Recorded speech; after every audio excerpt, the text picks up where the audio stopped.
niwaombe sana wanahabari, tunayo kampeni kubwa ya maadili ambayo tutakuja kuizindua.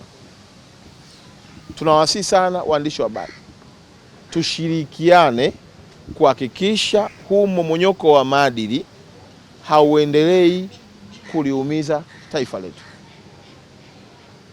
Ninaombeni sana nyinyi wanahabari ambao mko tayari kufanya kazi na kamati tutakayoiunda itakayozunguka nchi nzima, mtupatie majina yenu kupitia habari maelezo chini ya kaimu mkurugenzi Kevin, ili yale majina yenu tuyaingize kwenye mpango kazi wa kuhakikisha kwamba vyombo vya habari vinakuwa mstari wa mbele katika kulinda, kujenga na kuboresha, na sio sehemu ya kumomonyoa maadili ya taifa letu.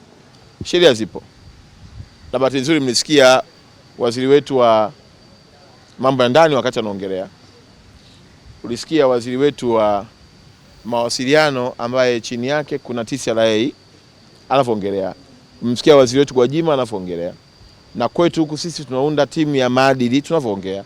Nafikiri sasa umefika wakati sio wa kuongea, ni sheria tu kuchukua mkondo wake. Mtakuwa tunatoa kauli kila mara, unatoa kauli kila mara, hazina maana kama sheria haijachukua mkondo wake. Acha sheria ichukue mkondo wake.